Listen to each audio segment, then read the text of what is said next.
One of the reasons progressives say they hate Donald Trump is because he lies a lot. Trump, they'll tell you, is a committed liar, an inveterate one. To prove the point, the left has set about trying to catalog Trump's dishonesty with the kind of scientific precision you normally associate with obsessed baseball fans or amateur bird watchers. As of last month, according to the Washington Post, Donald Trump has made a total of 13,435 false or misleading statements while in office. As the Post points out, the lying began at the inauguration. Perhaps you remember this claim, which at the time deeply offended official Washington. Here's a picture of the crowd. Now, the audience was the biggest ever, but this crowd was massive. Look how far back it goes. We're not going to lie to you. That was untrue. The crowd at the 2017 inauguration was not the largest ever measured on the National Mall. Sorry, it wasn't. Why did the president claim it was? Well, because that's who he is. Donald Trump is a salesman. He's a talker, a boaster, a booster, a compulsive self-promoter. At times, he's a full-blown BS artist. If Trump hadn't gotten rich in real estate, he could have made a fortune selling cars. Most people know this. It's obvious. It's transparent, really. So is lying really the reason the left despises Donald Trump?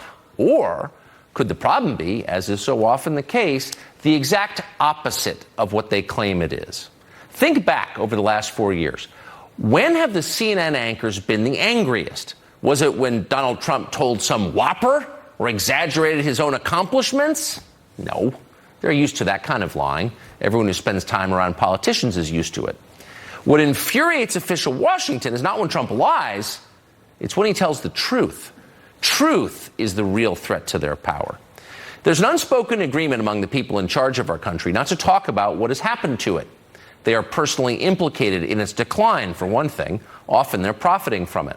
The last thing they want is a national conversation about what went wrong. And so they maintain an increasingly strict policy of mandatory reality avoidance. Everything's fine, they shout, voices rising in hysteria. Diversity is our strength. Shut up or we'll hurt you.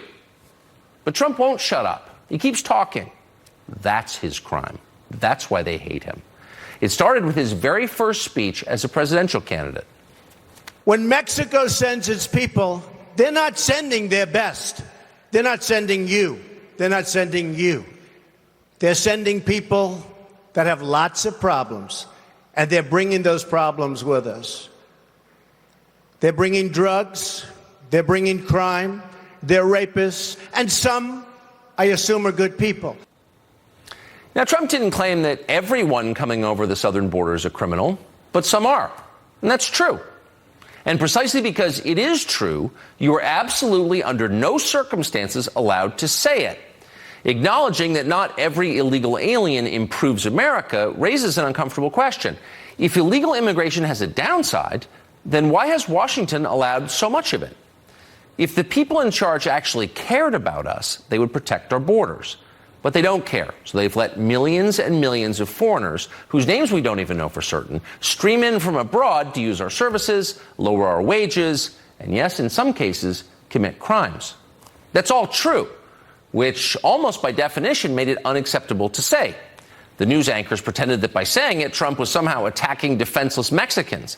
But actually, he was attacking them, the gatekeepers in our national media.